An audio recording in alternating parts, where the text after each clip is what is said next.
Olá, meus amigos, sejam todos muito bem-vindos a mais esse vídeo. E olha só, hoje eu estou com duas ilustres companhias, o Henrique e a Lucília, que estão falando lá de Portugal, porque eu acho que você já está sabendo, né?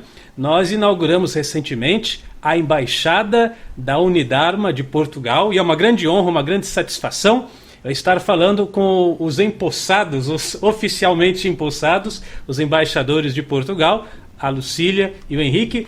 Boa tarde, Lucília e Henrique. Tudo bem com vocês aí? Boa tarde, Cris. Tudo bem connosco, felizmente. Os meus amigos falam de que cidade?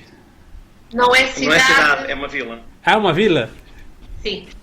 Eu vou até começar com essa curiosidade para o pessoal aqui do Brasil. Porque eu sei que aqui no Brasil, quando a gente tem uma cidadezinha com 2.000 habitantes, a gente fala que é uma cidade. Aí não é bem assim, não é? Não. Como é que é o conceito de vila e de cidade para vocês? O conceito de vila e de cidade tem a ver também com a própria logística da cidade. Não só com o número de habitantes, mas também com as próprias instituições.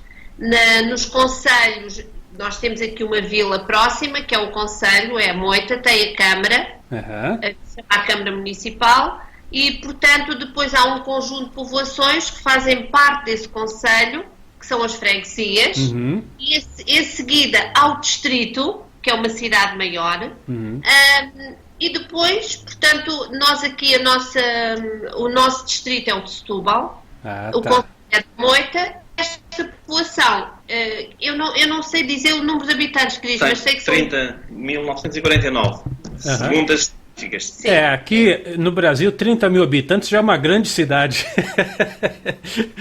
Muito bem, eu tive a grata felicidade, a grande satisfação de conhecer o Henrique e a Lucília quando estive em Lisboa e fui dar uma palestra lá no hotel, acho que era no centro perto do centro de Lisboa, né? Eu nem me lembro bem exatamente onde era o local.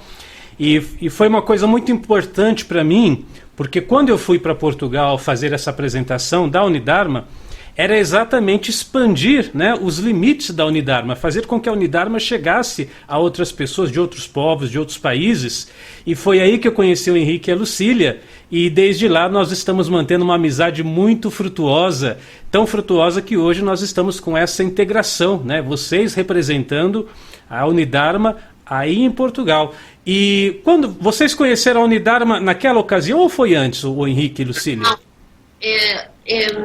Cris, eu conheci a Unidarma antes, portanto, através de um vídeo, acessei realmente o vídeo, tive muita curiosidade e a partir daí as minhas dúvidas foram sendo esclarecidas, que eu ia colocando e enviando por e-mail, e fiquei fascinada. Logo no momento não sabia que havia a possibilidade de fazer aprendizagens tão interessantes numa altura em que eu andava numa busca e continuo nessa busca de autoconhecimento.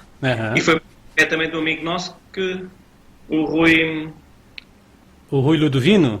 Ludovino, exatamente. Ótimo. Eu trabalhei com o Rui por mais ou menos uns 2-3 anos, tive uma parceria de trabalho muito bacana com eles também.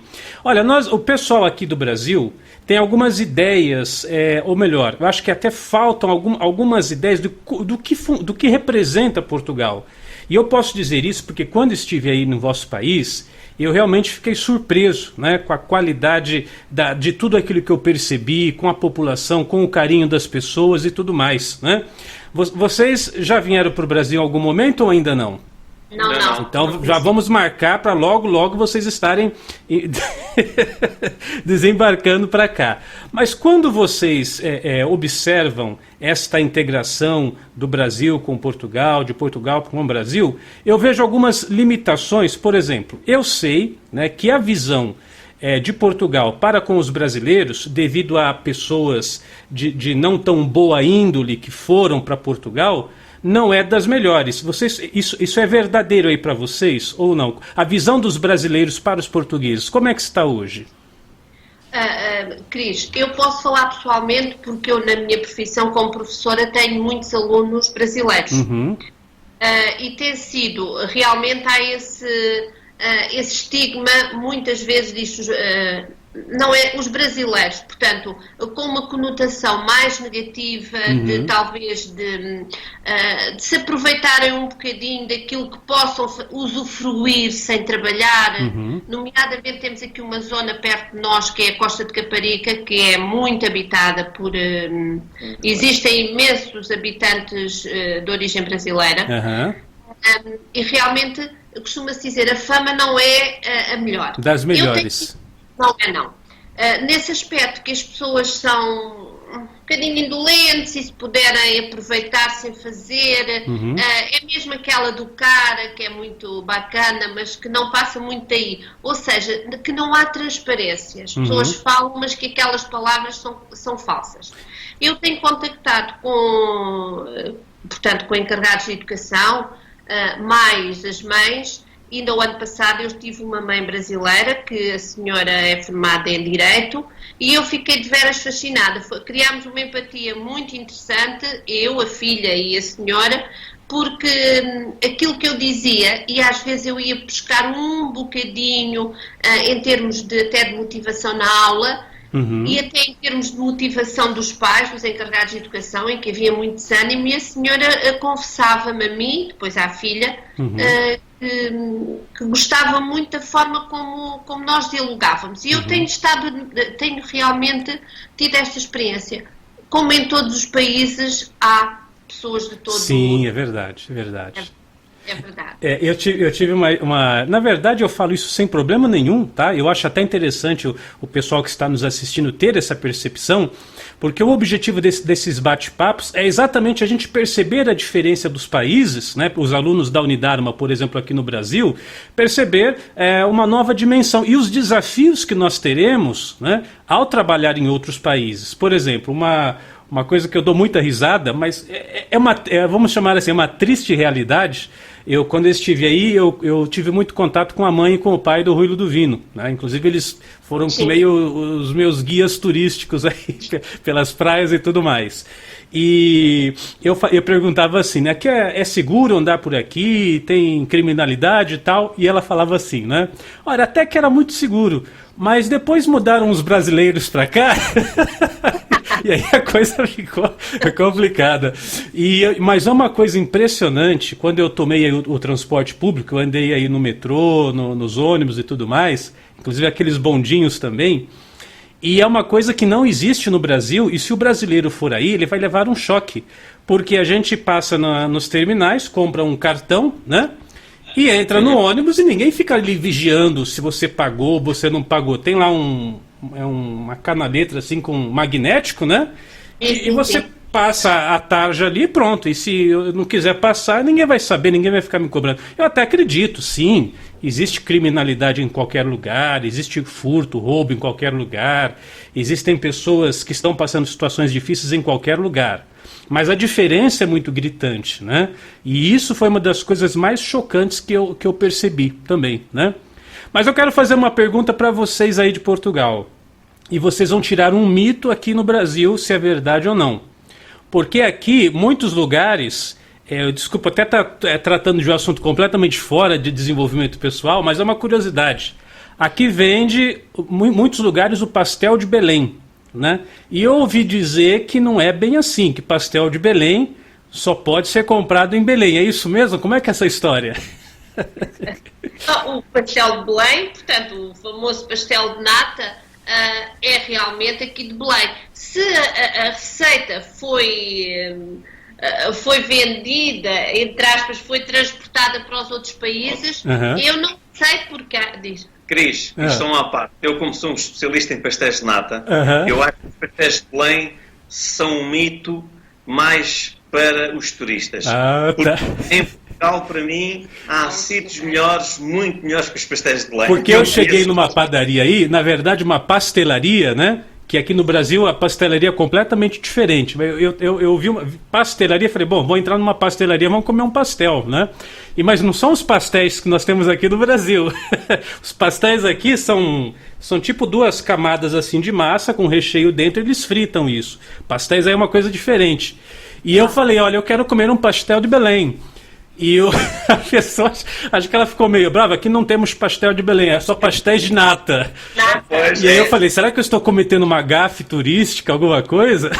Não, realmente os de Belém eu penso que é mesmo aquele local, mesmo em Belém, e realmente vê-se lá filas enormes, todos os dias aquilo é... Em Belém, Cris, são os pastéis de Belém e são os pastéis de cerveja, que são muito conhecidos. São daquelas. Mas pronto, pastéis de Belém ou pastéis de nata, mas para mim há pastelarias em Lisboa com muito mais qualidade que os pastéis de Belém. Olha só, hein? Que bacana. Então, da próxima vez que eu estiver aí, você vai me levar nesses lugares, viu, Henrique? Com todo o gosto. Com todo o gosto, Cris. Agora, vamos mergulhar no nosso trabalho de desenvolvimento pessoal. Portugal, a população, os portugueses, vocês acham que eles estão abertos, receptivos ao desenvolvimento pessoal, ao autoconhecimento? Existe um movimento de pessoas buscando isso ou ainda não? É um movimento ainda meio frio, as pessoas ainda não falam muito sobre isso?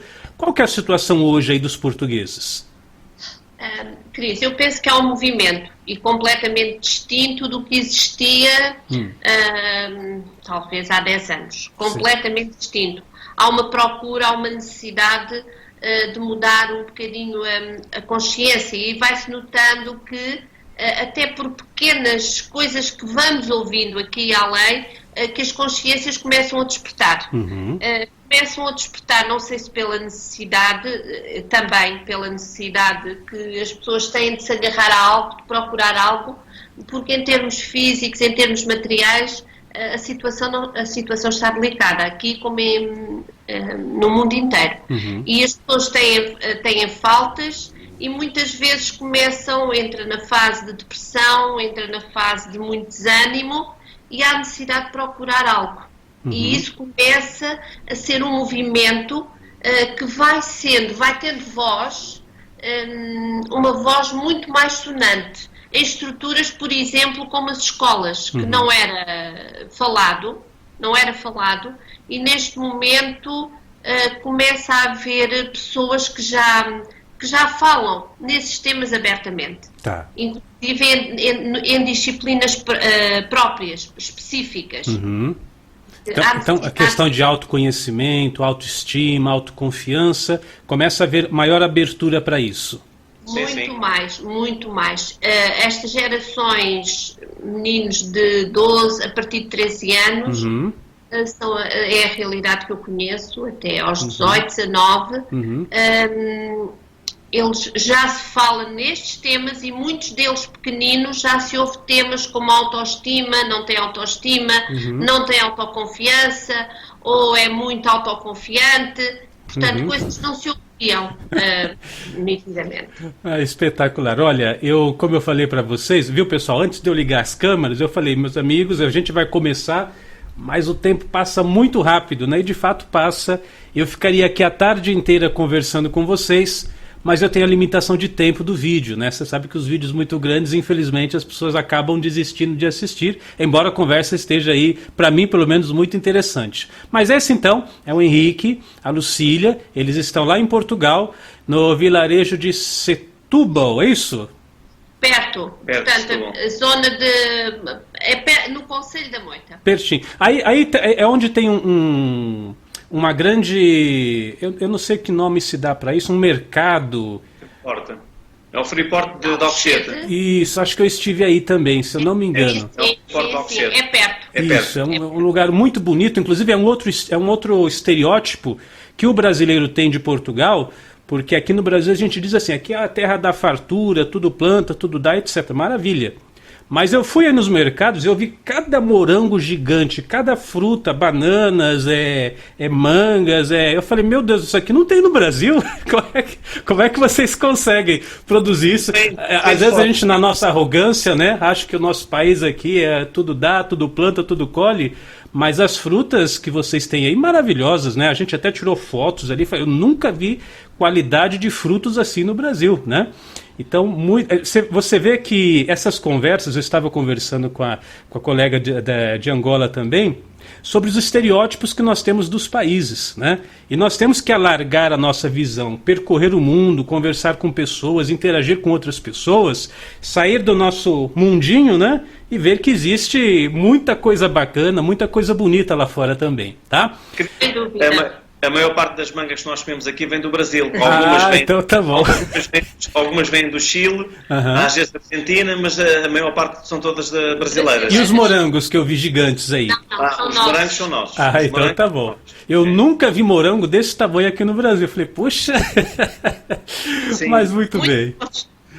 Muito bem, olha, uma satisfação gigante para mim estar conversando com vocês, um carinho muito grande que eu tenho por vocês. E meus amigos que estão assistindo o vídeo, muito obrigado pela sua participação. Eu vou ter ainda a oportunidade de conversar com o Henrique e com a Lucília outras vezes para a gente continuar trocando essas ideias, né, alargando a nossa visão, tirando as nossas dúvidas e curiosidades. Se você tem alguma dúvida sobre Portugal, também pode acessar a fanpage, né, a página no Facebook de Portugal. Eu vou deixar o link abaixo aqui deste vídeo para que vocês se inscrevam nessa página da Unidarma de Portugal e comecem também a interagir com o Henrique e com a Lucília. Tá bom, meus amigos? Henrique, Lucília, um grande abraço para vocês. Obrigado, e até a próxima. Muito obrigada. Até a próxima, Cris. Até a próxima.